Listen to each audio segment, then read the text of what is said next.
السلام علیکم ناظرین، میں ہوں شایان لغاری اور آج جب میں یہ ویڈیو ریکارڈ کر رہا ہوں تو 18 اکتوبر 2023 ہے۔ ناظرین، آج سے ٹھیک 16 سال پہلے کراچی میں ایک ایسا واقعہ پیش آیا تھا جو کہ ناقابل فراموش ہے۔ اس واقعے کو ہم سانحہ کارساز کے نام سے جانتے ہیں۔ تو آپ میں سے یقیناً بہت سے لوگوں کو سانحہ کارساز ایسے ہی یاد ہوگا جیسے کل کی بات ہو، کیونکہ ایسے واقعات کو فراموش کرنا بالکل بھی آسان نہیں ہوتا۔ لیکن بہت سے ایسے بھی لوگ ہوں گے جو کہ اس ٹائم بہت چھوٹے ہوں گے یا اس ٹائم پیدا نہیں ہوئے ہوں گے، کیونکہ اس واقعے کو بھی 16 برس بیت گئے ہیں۔ تو میں ان کے لیے اور جو بھی اس واقعے کے بارے میں مزید معلومات جاننا چاہتے ہیں ان کے لیے یہ ویڈیو بنا رہا ہوں۔ ناظرین، بے نظیر بھٹو جو کہ ایک بہت مقبول لیڈر، 2 مرتبہ کی وزیر اعظم، پاکستان کی خاتون وزیر اعظم، پہلی مسلم امہ کی جتنے ممالک ہیں ان میں سے پہلی مسلمان وزیر اعظم خاتون بے نظیر بھٹو تیسری مرتبہ وزیر اعظم بننے آ رہی تھیں پاکستان، اپنی 8 سالہ جلا وطنی ختم کر کے۔ یہ دوسری مرتبہ ایسا ہو رہا تھا کہ وہ اپنی جلا وطنی ختم کر کے پاکستان آ رہی ہیں۔ پہلی مرتبہ بھی وہ ایک عامر کے دور میں ہی 1986 میں اپنی 2 سالہ جلا وطنی ختم کر کے برطانیہ سے لاہور آئی تھیں، اور لاہور میں لاکھوں لوگوں نے ان کا استقبال کیا تھا۔ لیکن جب وہ اس دفعہ آ رہی تھیں دبئی سے کراچی، اس دفعہ لاہور نہیں آ رہی تھیں، کراچی آ رہی تھیں۔ ناظرین، بے نظیر کے بارے میں اور پیپلز پارٹی کے بارے میں یہ تاثر قائم کیا جا رہا تھا اس وقت کہ اب یہ اتنی مقبول پارٹی نہیں رہی۔ پہلے جب ضیاء کا دور تھا اس ٹائم پہ یہ واحد مقبول پارٹی تھی، لیکن اس وقت ایسا نہیں ہے۔ اس وقت ان کے مقابلے میں ایک اور جماعت ہے اور بے نظیر کی مقبولیت کم ہو گئی ہے، تو ان کو ویسا استقبال دیکھنے کو نہیں ملے گا جیسا کہ 1986 میں لاہور میں ان کو دیکھنے کو ملا تھا۔ لیکن ہوا اس کے بالکل برعکس۔ کراچی میں شاید لاہور سے بھی زیادہ تعداد میں، لاکھوں کی افراد میں لوگ امڈ آئے، اور بے نظیر کی آمد سے کئی روز پہلے سے شروع ہو گئی، ٹرانسمیشن شروع ہو گئی ٹی وی چینلز پہ، اخباروں کی لیڈ، سرخی اور سپر لیڈ یہی ہوا کرتی تھی کہ بے نظیر کی آمد ہے اور اس میں جلسہ ہونا ہے، کتنی تعداد آئے گی، کس طرح کا جلسہ ہوگا۔ اخبارات اور ٹی وی چینل انہی خبروں سے بھرے پڑے ہوتے تھے۔ اور جب بی بی کراچی پہنچی تو بھی دیکھنے میں آیا، لوگ کہتے ہیں کہ جب وہ جہاز سے دیکھ رہی تھی نیچے، تو جب انہوں نے اتنا رش دیکھا اپنے لیے تو ان کی آنکھوں سے آنسو آ گئے۔ خیر، جب وہ کراچی پہنچی تو دوپہر تقریباً 1:30 کا ٹائم تھا۔ ان کو ایئرپورٹ سے نکلنے میں بھی کافی گھنٹے لگے، اور جب وہ اپنے قافلے میں پہنچیں جو باغ جناح کی طرف جا رہا تھا جلسے کے لیے، انہوں نے پہلے جلسے کے لیے باغ جناح جانا تھا 18 اکتوبر کو، اور اس کے بعد وہاں سے انہوں نے بلاول ہاؤس جانا تھا۔ تو جب وہ اپنے ٹرک میں سوار ہوئے، ان کے لیے ایک ٹرک بنایا گیا تھا، کنٹینر ٹائپ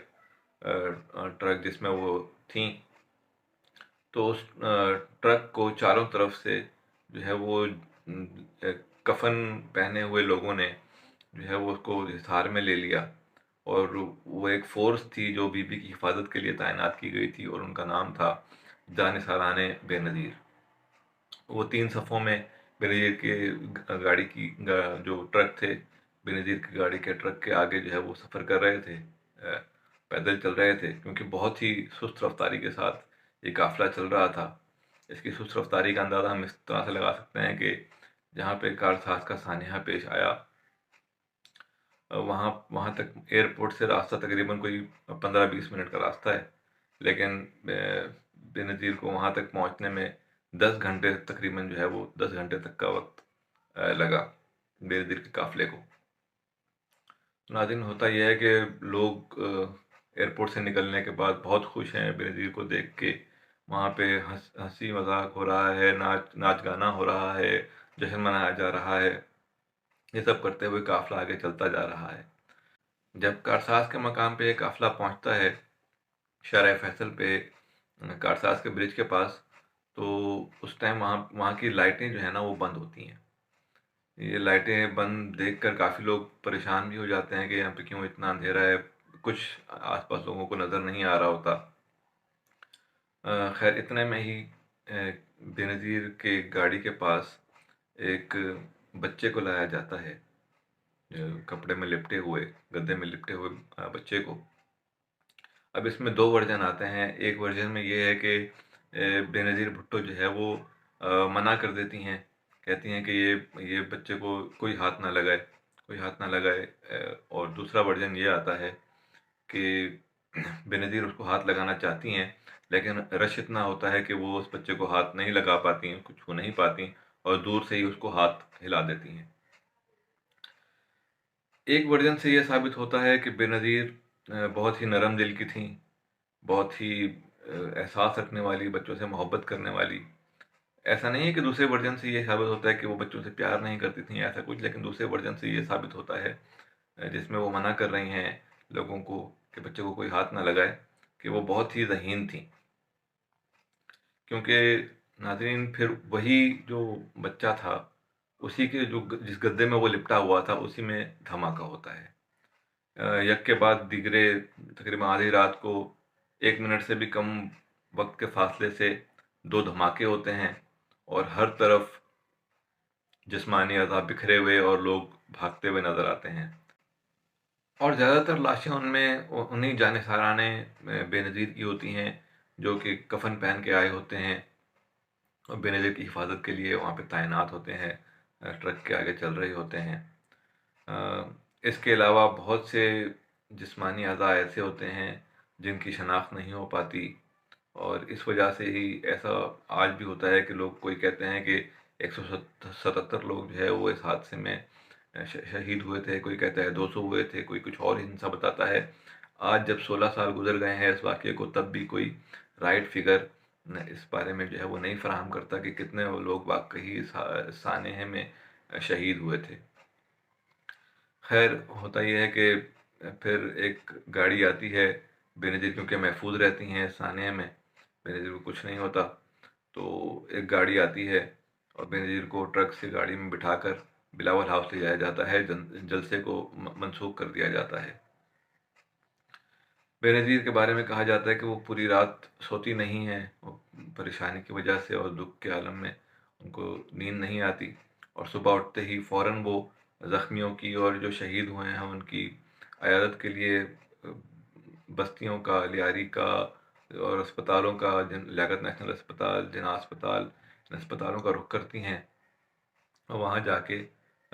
ان کی جو ہے وہ حالت معلوم کرتی ہیں کہ زخمی کیسے ہیں، اور شہداء جو ہیں ان کے لواحقین سے اظہار تعزیت کرتی ہیں۔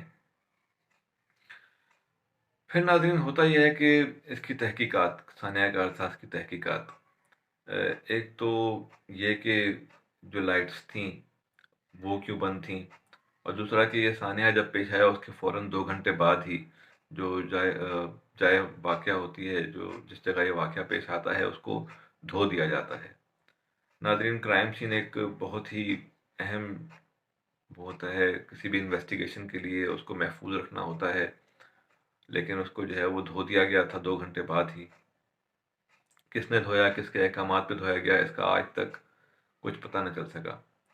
اس وقت کے جو وزیر اعلیٰ تھے ارباب غلام رحیم، انہوں نے ایک ٹریبیونل تشکیل دیا تھا، ایک جج کی جو ہے وہ سربراہی میں، اور اس نے کچھ تحقیقات بھی کرنے کی کوشش کی تھی، لیکن پیپلز پارٹی کو اس ٹریبیونل پہ وہ تحفظات تھے، وہ سمجھتے تھے وہ جو جج ہیں جن کی سربراہی میں یہ ٹریبیونل تشکیل دیا گیا ہے، وہ جج جو ہے وہ تعصب رکھتے ہیں پیپلز پارٹی کے ساتھ، تو انہوں نے ہائی کورٹ میں چیلنج کر دیا اس ٹریبیونل کو، اور پھر یہ ٹریبیونل جو ہے وہ ختم کر دیا گیا۔ ناظرین بے نظیر چاہتی تھیں کہ جو تحقیقات ہیں سانحہ کارساز کی وہ فوراً ایجنسی سے کروائی جائیں، کیونکہ انہیں اس وقت کی جو پاکستان کی ایجنسیز تھیں، ادارے تھے، ان پر یقین نہیں تھا کہ وہ صحیح طریقے سے اس کی تحقیقات کر سکیں گے، لیکن اس وقت کے وزیر اعظم شوکت عزیز نے بے نظیر کا یہ مطالبہ مسترد کر دیا، اور جو ہے وہ تحقیقات فوراً اداروں سے نہیں کروائی گئیں۔ کچھ روز بعد بینظیر نے ایک خط بھی لکھا جس میں بینظیر نے 3 لوگوں کو نامزد کیا، اور بینظیر کے مطابق وہ 3 لوگ ان کے قتل کے پلان میں ملوث ہو سکتے ہیں۔ وہ 2 ان میں سے اسٹیبلشمنٹ کے اعلیٰ عہدوں پہ فائز ہوتے ہیں، ایک بہت بڑے سیاستدان ہوتے ہیں، ابھی بھی بہت بڑے سیاستدان ہیں، بڑے عہدوں پہ فائز رہے ہیں۔ تو لیکن ان کے خلاف جب تحقیقات ہوتی ہیں تو زیادہ کچھ نکلتا نہیں ہے، اور پھر ان کو کوئی سزا نہیں دی جاتی۔ اور آج 16 برس بیت گئے ہیں اس واقعے کو، اس سانحے کو، آج تک معلوم نہیں ہو سکا کہ سانحہ کارساز کے پیچھے اصل میں کون تھا۔ 2 ماہ بعد ہی سانحہ کارساز کے ایک اور سانحے میں بینظیر بھٹو کو شہید کر دیا جاتا ہے، اور اس کے بارے میں بھی آج تک معلوم نہیں ہو سکا کہ بینظیر بھٹو کے قتل کے پیچھے کس کا ہاتھ تھا۔ ناظرین، یہ ایک مختصر سی میں نے آپ کو تفصیل بتائی ہے سانحہ کارساز کی، اور اس کے کس طرح سے یہ واقعہ پیش آیا۔